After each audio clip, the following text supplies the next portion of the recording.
주일로 지키는 날입니다. 성경의 날짜를 요일별로 계산해 볼 때 예수님께서 오늘 예루살렘에 어린 나귀 새끼를 타시고 입성하십니다. 그때 많은 군중들이 예수님 앞에 나와 종려나무 가지를 흔들며 또 예루살렘 문을 열고 뛰어나와서 열렬하게 예수님을 환영했어요. 어쩌면 그들은 하나의 멋진 그림을 머릿속에 각자 그리고 있었을지도 몰라요. 200년 전 그리스가 이 예루살렘을 다 포위하고 그리고 프톨레미우스 그 황제에 의해서 성전에 우상들이 막 세웠던 그것을 마카비오 형제를 중심으로 해서 그들이 이스라엘 백성들을 선동해서 그 세력들을 몰아내고 우상들을 밀어내고 그리고 잠깐 이스라엘이 독립합니다. 기원전 167년에서 164년도 만에. 이걸 우리가 마카비 전쟁이라 하면서 이스라엘 사람들은 그 승리를, 그 짧지만 그 승리를 굉장히 그리워하고 있었어요. 그러면서 그때는 잠깐이었지만 이제 이 예루살렘 성전을 완전히 탈환하고 그리고 세상에서 가장 완벽한 독립을 이루고 이 세상에서 가장 강력한 국가를 세울 그 기대를 가지고 있었는데 그것이 바로 유대인들에게 있는 메시아관이었어요. 그들에게 메시아가 오면 이 일들을 이루어질 거라고 생각했던 거예요. 예수님께서 성전을 청결케 하신 사건을 보면서 그들은 그 기대를 했어요. 그리고 예수님께서 오늘 베드로의 설교에서 나타난 것처럼 수많은 기적과 권능을, 표적을 그 가운데 베푸셨던 것을 보면서 그들은 이 예수가 우리를 구원하고 예루살렘을 탈환할 그리고 가장 강력한 나라를 다시 세워주실 다윗의 나라처럼 견고한 나라를 세우실 그 메시아라고 확신했어요. 그래서 그들은 손에 종려나무 가지를 들고 예수님을 향해서 흔들었던 거예요. 그런데 여러분, 사실 이 종려나무 가지는 평상시에는 이스라엘 백성들에게 그렇게 유익한 나무도 아니고 그렇게 많이 사용하는 것들도 아니에요. 오히려 그들은 무화과 나무나 또 이스라엘 백성들에게 가장 좋은 잎사귀는 포도 잎사귀 같은 것들 그런 것들은 얼마나 유용하고 좋은 것들이에요. 그런데 하필 왜 종려나무 가지였을까요?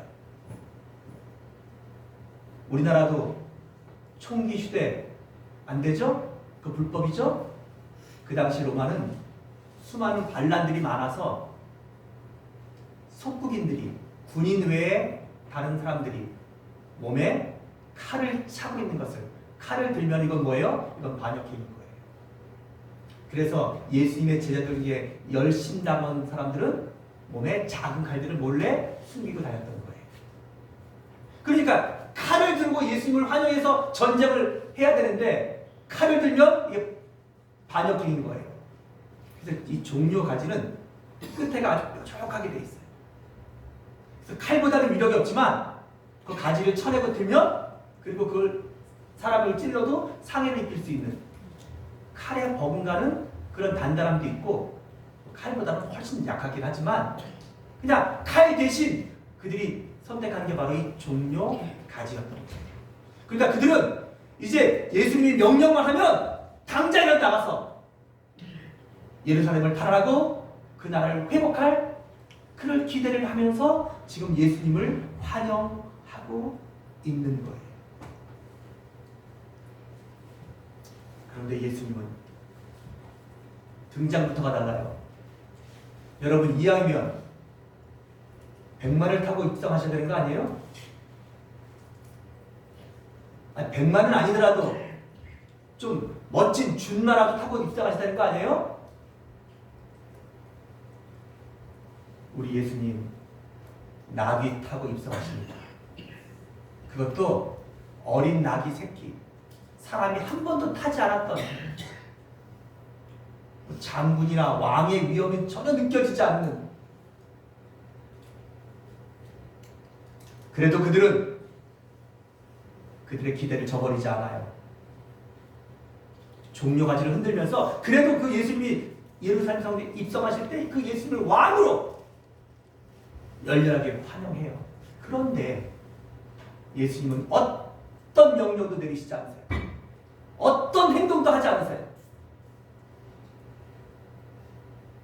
그리고 예수님은 조용히 성전을 나가셔요. 그때 예수님을 환영했던 그 많은 인파들, 그 많은 이스라엘 군중들은 예수님께 실망을 했던 거예요.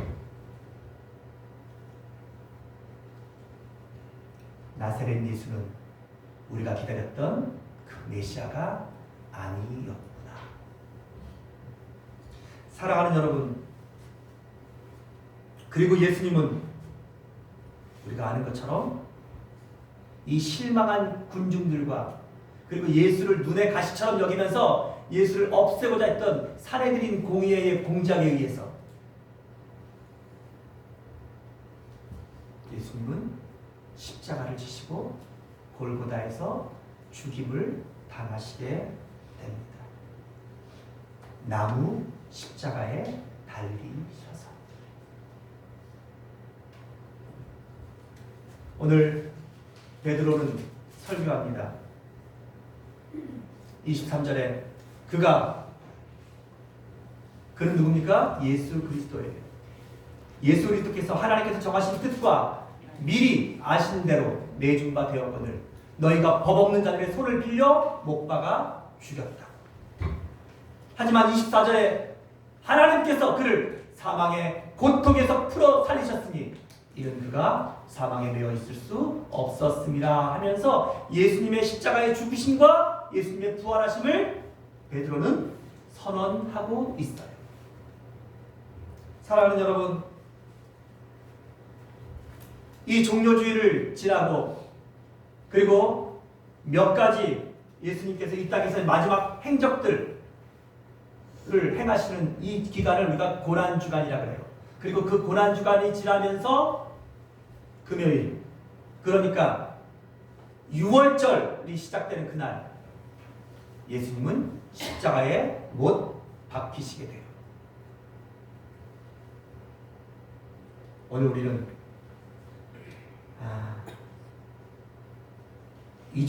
이 시점에서 그렇다면 왜 예수님의 십자가는 나무 십자가에 죽으셔야 했는가 하는 의미들을 몇 가지로 생각해 보려고 합니다.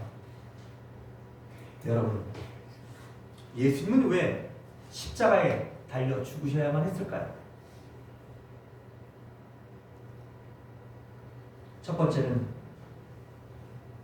신명기 21장 22절로 23절에 나와 있는 말씀을 응하기 위함이에요. 다들 말씀을 잘 들으셔야 돼요. 첫 번째는 뭐라고요? 신명기 21장 22절로 23절에 있는 말씀을 이루심이에요. 거기 보면 나무에 달린 자는 하나님께 저주를 받았습니다. 사실 이 말씀을 제사장과 서기관 그리고 이 사내들인 공회에 있는 이 종교 지도자들은 이 말씀의 의미를 너무나 잘 알고 있었어요. 그래서 그들은 어떻게든 예수를 죽이는데 그냥 죽이는 게 아니라 나무에 달아 죽이려고 했던 것이에요. 왜요? 많은 사람들이 예수님께 지금 실망하고 있긴 하지만 그래도 많은 사람들이 지금 예수님은 메시아가 아닐까 하는 기대와 그런 어떤 의심들을 여전히 갖고 있는 자가 많아요. 왜요? 예수님이 행하셨던 말씀, 예수님이 행하셨던 기적과 표적, 그리고 그 예수님의 은혜를 체험했던 수많은 사람들이 지금 이스라엘에 너무나 많은 거예요. 그런데 그 모든 일말의 기대를 완전히 없애버리려면 그 예수가 한 것은 하나님의 아들 메시아로서 하신 것이 아니라 그건 바로 사탄의 힘을 입어서 했던 저주받은 행동이다. 이렇게 결론을 내서 예수를 죽여야만 해요. 그러려면 어떻게 해야 돼요? 예수는 가장 저주스러운 죽음으로 죽어야 돼요. 그게 뭐예요? 신명기 21장 22절 23절에 있는 나무에 달아 죽이는 거예요. 나무에 달아 죽이는 거. 아주 고대에는 사람이 죽으면 그 죽은 신체들은 다 땅에 묻거나 이스라엘 나라는 날씨가 덥기 때문에 불 같은 데 집어넣어서 그 시체를 보관해요. 하지만 그 가운데 너무나 극악무독한, 이건 도저히 그 영혼이 구원받지 못한 저주받은 그런 죄를 지은 사람들이 있을 거 아니에요. 사람 살아가는데도 윤리적으로도. 그런 사람의 죽음은 그를 처참하게 죽은 다음에 그 시체를, 원래 시체는 여러분 이스라엘 사람들이 만질 수 있어요, 없어요? 못 만져요. 왜냐하면 부정한 것이기 때문에. 그런데 그 시체를 가져다가 나무 위에다 하루 동안 걸어놔요. 그 의미가 뭐예요? 이 죽은 자는 그의 영혼도 몸도 하나님께 저주받은 것이다 라는 상징인 거예요. 그래서 다른 사람들에게 그 사람이 지었던 그런 죄들을만큼은 절대하게 짓지 않도록 하기 위한 하나의 어떤 뭐예요? 교육, 하나의 어떤 예표처럼 하기 위해서 그랬던 것이에요. 하지만 그런 일들은 거의 없었어요. 그리고 그렇게 하는 일들은 너무나 끔찍했기 때문에 그런 어떤 그 형벌들이 점점 없어졌었어요. 그러다가 각 나라들도 여러분 정치를 하다 보면 어떤 죄는 도저히 용납할 수 없는 그런 죄가 있겠죠. 그런 죄가 주로 뭐예요? 국가에 대한 반역죄라든지 반란을 일으킨다든지 이런 죄인들에 대해서는 본보기로. 왜요? 그래야 그런 반란을 일으키지도 않고 그런 욕심도 품지 않으니까. 그런 사람들을 나무에 달아 죽였어요. 그때 나무는 이렇게 우리가 보는 것처럼 나무가 이렇게 십자가로 되어 있는 나무나 아니면 T자로 된 나무였던 거예요. 왜 그러겠어요?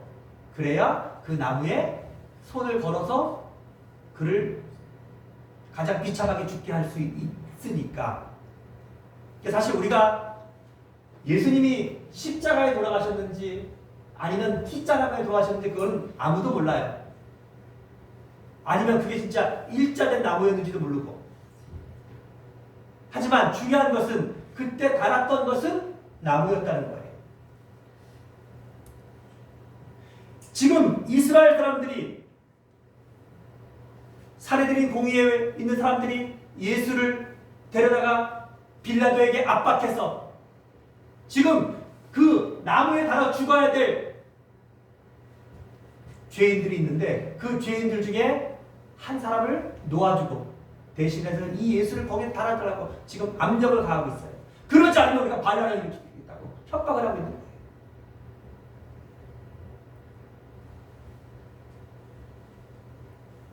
우리가 아는 것처럼 여러분 빌라도는 예수를 놓아주려고 많이 했었어요. 그러나 결국 예수를 십자가에 이 나무에 달아 죽이는데 법적인 허용을 해요. 어떤 분들은 그래요. 아니 성경을 읽어보니까 목사님, 빌라도는 예수님을 놓아주려고 했던 사람인데 우리는 왜 이렇게 빌라도를 미워해야 되냐고. 빌라도가 한 가장 큰 잘못은 빌라도는 예수가 죄가 없는 사람인 것을 알았어요. 십자가에 매달 죄뿐만 아니라 그냥 일반 죄도 발견되지 않은, 그리고 그의 아내도, 그리고 그는 꿈에서도 그런 지시함을 받았어요. 빌라도가 용서받지 못할 가장 큰 죄인인 것은. 그래서 우리가 사도신경을 외울 때마다 예수가 누구한테 사형선고를 받아 죽어요? 빌라도에게 죽었다고 하는 것은 그가 역사적인 실질적인 어떤 로마의 관료 이름이었기 때문에 대표성을 띄어서 그 이름을 넣기도 하지만 바로 죄가 없으신 무죄한 자를 가장 극악한 나무 형틀에 매어 죽이는 저주스러운 죽음에 선언한 그 죄가 용서받을 수 없는 죄이기 때문인 것이에요. 사랑하는 여러분, 나무 십자가는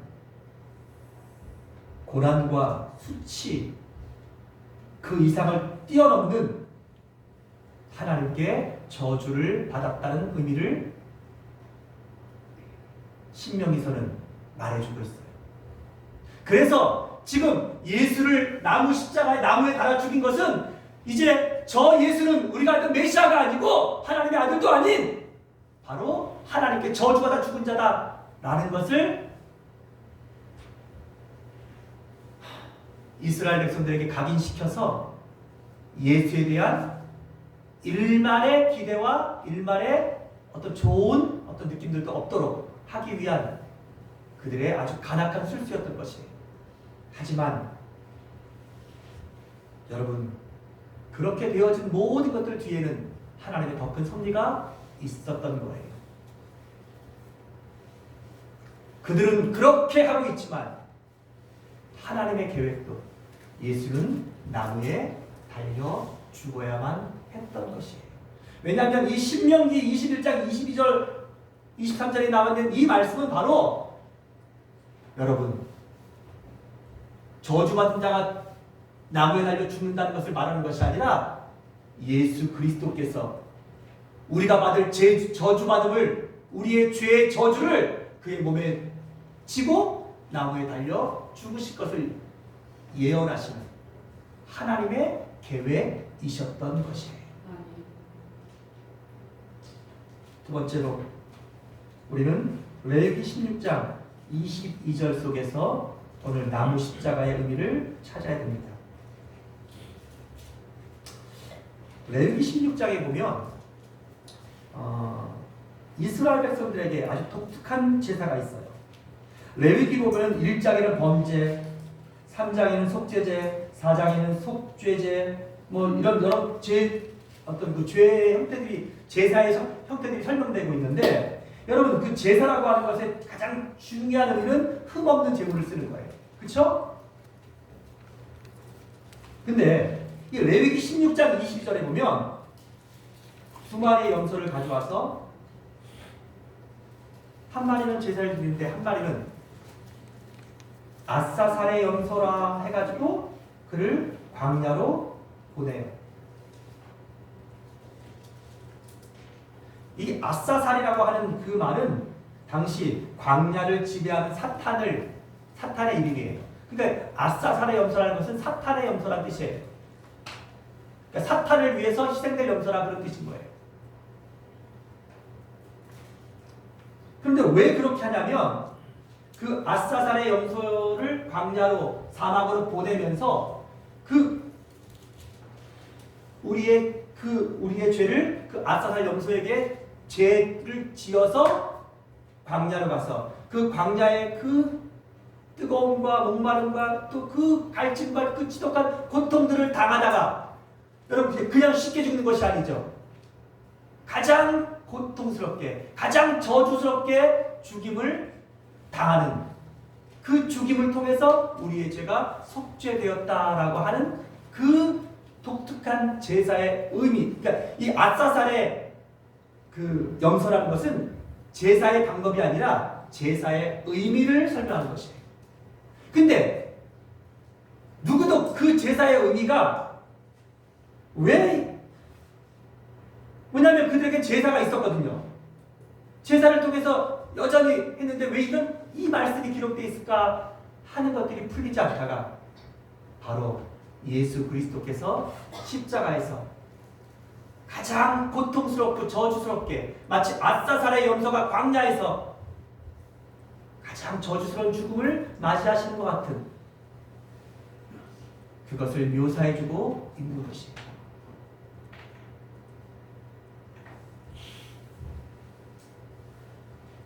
그러니까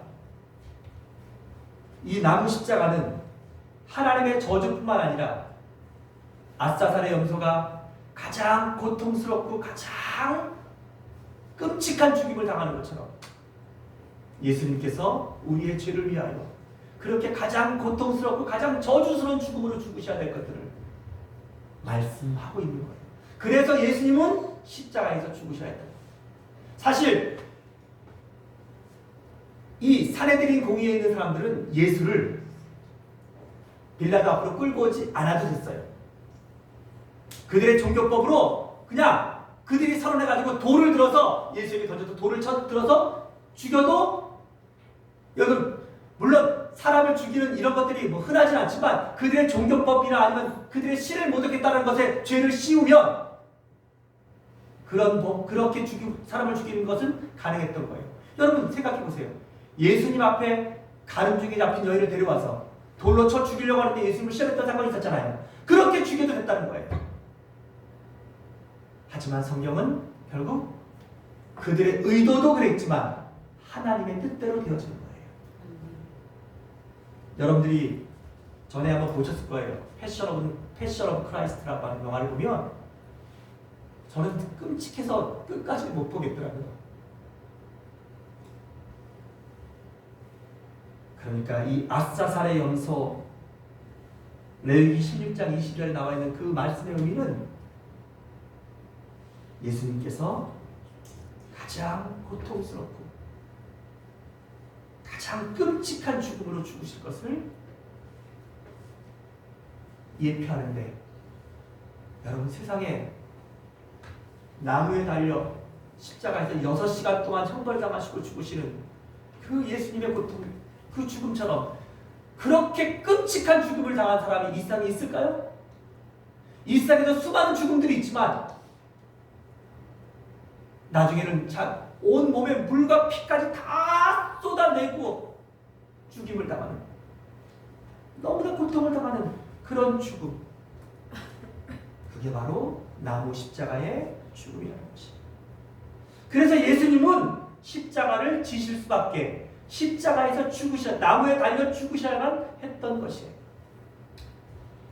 세 번째로 우리는 신명기 32장 속에서 답을 찾아야 되는데 신명기 32장 32절에 보면 이런 말씀이 나와요. 이는 그들의 포도나무는 소돔의 포도나무요 고모라의 밭의 소산이라. 그들의 포도는 독이 든 포도요 그 송이는 쓰며 33절에 그들의 포도주는 뱀의 독이요 독사의 맹독이라. 예수님께서 마태복음 27장 33절 34절에 33절에 보면 이제 예수님께서 십자가를 메고 골고다라는 것의 의미는 회골이에요. 그 언덕에 올라가셔서 십자가에 드디어 달리셨다. 근데 그 십자가의 고통이 얼마나 저주스러운 거냐면 이건 인간이 견딜 수 있는 고통이 아닌 거예요. 왜냐하면 사람의 이 뼈를 못으로 박아서 나무에 달면 온몸이 밑으로 다 쳐져요. 뼈가 으스러진 그게 문제가 아니라 그러면서 여러분 사람 몸이 생각보다 가볍지 않아요. 그 몸에 뼈와 심줄을 끊어서 고정시켜서 예수님을 달면 여러분 이 무게는 그런데 그 무게를 모든 뼈 조각이 부스러지고 심줄들과 혈관들이 다 으깨져가지고 그걸 고통을 이건 인간이 견딜 수 있는 고통이 아니라는 거예요. 왜냐하면 그게 몸이 자꾸 처지니까 이 고통이 멈춰지는 게 아니라 그래서 우리가 그 암이라든지 그 지독한 고통에 걸리는 환자들에게 마약이라고 하는 것은 여러분 절대로 우리가 쓸 수 없는 거지만 죽음을 앞둔 환자들에게는 그 마약을 권하죠. 그 마약으로 잠시라도 그 고통을 이길 수 있도록. 그리고 그 고통이 마약으로 안 될 때가 되면 이제 가장 고통스럽게 하다가 돌아 죽는 거예요. 그래서 그와 비슷한 것을 비록 그들이 휴강 무독한 죄로 이 나무에 달렸지만 그 고통을 옆에서 자기들도 너무나 지겹게 끔찍하니까 그래서 어떻게 해요? 쓸개탄 포도주, 이게 일종의 그런 마취제 같은 거예요. 그걸 갖다가 솜에 묻혀서 나무에다가 주면은 그 포도주를 마시면서 그 고통을 조금이라도 덜 느끼라고 그렇게 해주는 거예요. 근데 예수님은 그걸 마시지 않으시죠. 그걸 거부하셔요. 왜 거부하셨을까요? 오늘 이 말씀해 보니까 쓸개탄 포도주는 그들의 포도나무에 그걸 갖다가 소돔의 포도주 고모라의 밭의 소손이라고 하면서 그것은 뭐라고요? 독이 든 포도주라고. 그들의 포도주는 뱀의 독이요 독사의 맹독이라고. 이게 무슨 말이에요? 이 포도주는 사탄의 포도주라는 거예요. 근데 여러분, 포도주가 사탄의 포도주예요? 예수님 평상시에 포도주 다 드셨잖아요. 이스라엘 나라에서는 그게 음료수 대신 쓰는 거예요. 근데 이 말씀이 해석이 안 됐던 거예요. 그건 바로 예수님께서 이 견딜 수 없는 고통을 잠깐 잊게 하려고 쓸개탄 포도주 그 마취제를 갖다가 마시게 하는데 주님은 그걸 마시지 않으셔요. 그 이유는 뭐예요? 여러분과 우리의 죄의 그 저주스러운 고통과 그 아픔과 그 모든 고난을 예수님은 당신이 담당하셔야만 됐던 거예요. 그래서 그 포도주를 받으셔서는 안 되는 거예요. 그래서 주님은 그 포도주를 거절하셨던 거예요. 그러니 그분의 고통과 그분의 아픔은 얼마나 크고 얼마나 지독했겠어요. 이건 상상할 수가 있는 게 아니에요. 주님은 그것을 거절하셨다는 거예요. 그게 나무 십자가의 세 번째 의미예요. 마지막 네 번째로 이사야 53장 1절부터 보면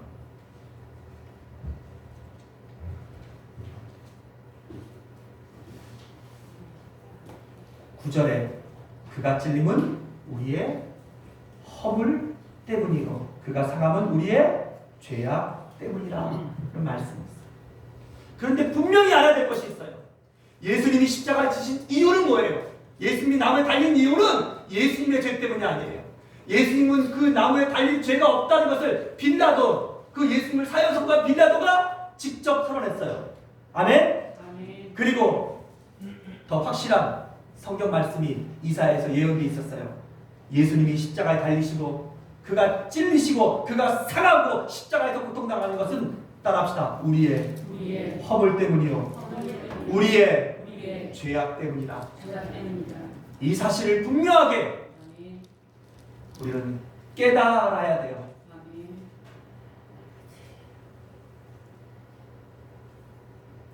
여러분의 죄 때문이라는 거예요. 내 죄 때문에 예수님이 십자가에 달리셨다는 것입니다. 사랑하는 여러분, 예수님도 그 십자가는 너무나 힘들고 너무나 아프고 그리고 너무나 저주스러워서, 얼마나 저주스러웠냐면 그 십자가의 정점에서 예수님은 이렇게 외치셔요. 엘리 엘리 라마 사박그다니, 나의 하나님 나의 하나님 어찌하여 나를 버리셨나이까. 여러분, 삼위일체 하나님은 언제나 함께 하셨어요. 하지만 예수님이 십자가에서 곧 달리시고 고통당하시고 죽으시는 그 순간만큼은 하나님도 외면하셔요. 그건 오직 성자 예수님, 그분이 우리를 살리고 우리를 구원하시기 위해서 그 저주를, 그 고통을, 그 죽음을 담당하셔야 되는 주님의 책무이시기 때문에, 주님의 십자가이기 때문에 그래요. 그래서 마태복음 26장 40절에 주님은 이렇게 기도하십니다. 내 아버지여, 만일 내가 마시지 않고는 이 잔은 내게서 지나갈 수 없거든. 주님도 그 잔을 마시지 않기 바라셨어요. 마시고 싶지 않으셨어요. 그러나 주님은 이렇게 다시 기도하십니다. 그러나 아버지, 내 원대로 마옵시고 아버지 원대로 되기를 원한다.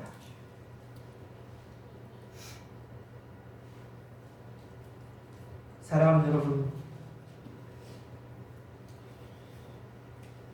오늘 저는 십자가의 의미를 구약에 예언된 성경 말씀 속에서 그 십자가의 의미들을 여러분에게 설명드렸습니다. 예수님은 신명기 21장 22절 23절에서 나무에 달려 하나님의 저주를 받으셔야 됐어요.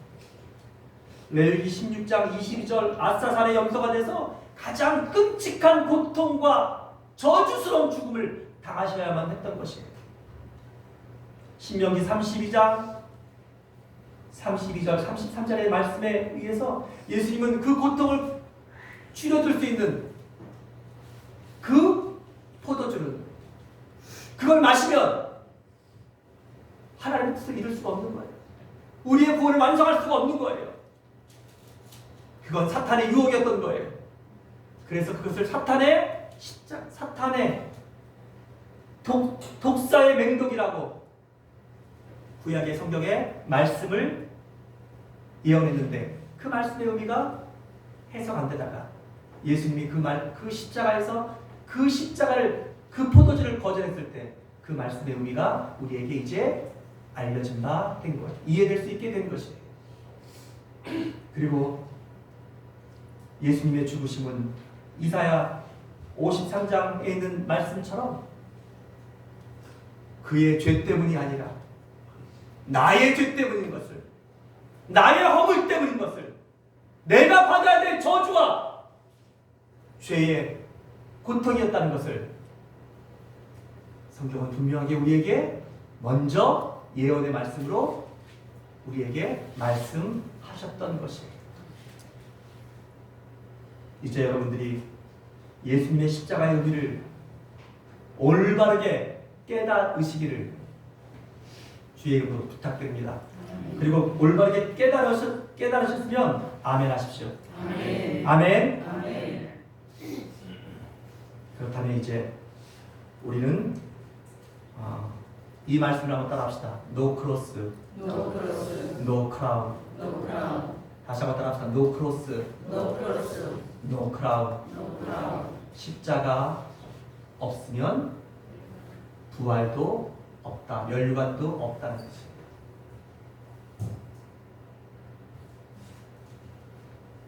이 말씀에서 중요한 것은 순서예요. 뭐라고요? 순서가 중요하다는 거예요. 십자가가 먼저 와야 면류관이 오는 거예요. 우리는 늘 영광의 면류관을 바라보는데 십자가는 외면하고 있지는 않습니까? 이제 오늘부터 고난주간이 시작됩니다. 우리는 무엇을 생각하며 이 한 주간을 보내야 될까요? 어떤 분들은 그렇게 말해요. 그리고 어떤 분들은 그렇게 기도해요. 주님, 저도 주님의 십자가 지게 해주세요. 여러분, 주님의 십자가는 우리가 질 수 있는 십자가가 아니에요. 여러분과 내가 어떻게 주님의 십자가를 져요? 오늘 말씀을 통해서 여러분들은 우리 주님의 십자가를 이해하셨다면 그 십자가는 오직 주님만이 지실 수 있는 거고, 그리고 다행히 너무 감사하게 주님은 그 십자가를 지셨고 승리하셨습니다. 그렇다면 이제 우리는 누가복음 9장 23절에 있는 말씀을 기억하셔야 돼요. 아무든지 나를 따라오려거든 자기를 부인하고 날마다 제 십자가를 지고 나를 쫓을 것입니다. 마태복음 16장 24절에도 같은 말씀이 기록되어 있죠. 여러분, 이제 우리가 주님의 십자가를 이해했다면, 그 의미를 깨달았다면 이제 여러분들은 여러분의 십자가를 발견하셔야 돼요. 내가 져야 될 십자가 발견하셔야 돼요. 그것이 여러분의 사명일 수도 있고, 그것이 여러분의 직분일 수도 있고, 그것이 어쩌면 여러분과 내가 이 땅을 살아가는 이유일 수도 있어요. 그 십자가를 여러분 발견하시고, 그리고 겸손히 그 십자가를 지시기 바랍니다. 그리고 그 십자가를 지고 주님을 따라가시기 바랍니다. 고린도전서 1장 18절에 있는 말씀을 여러분에게 들려드리면서 말씀을 맺겠습니다. 십자가의 도가 멸망하는 자들에게는 미련한 것이요 구원을 얻는 우리에게는 하나님의 능력이 됩니다. 오늘 예수 그리스도가 그 십자가, 나무 십자가 지시고 승리하셔서 부활하시고, 승리하시고 멸류관이 되시고, 승리하셔서 우리에게 부활의 첫 열매가 되신 것처럼, 이제 그 주님을 사랑하고 그 주님을 따르는 여러분들, 여러분의 십자가를 지고 주님을 따르시는 여러분의 좋은 제자들이 되기를 주의 이름으로 축복합니다. 기도하겠습니다. 하나님 아버지, 은혜와 사랑을 감사합니다. 오늘도 우리가 하나님의 말씀을 들으며 내가 져야 될 십자가, 내가 죽어야 될 그 죄의 저주와 그 끔찍함과 무서움들을 우리 주님이 대신하여 지셨던 그 십자가의 의미들을 말씀을 통해서 듣게 하심을 감사합니다. 주님, 너무 감사합니다. 이제 우리 주님의 나무 십자가의 의미를 깨닫는 우리 초대교회 모든 성도들은 내 십자가 발견하게 하시고, 내 십자가 지게 하시고, 주님을 끝까지 따라가는 우리 모든 초대교회 성도들 다 되게 해 주시옵소서. 사랑하는 우리 주 예수님의 이름으로 기도합니다. 아멘.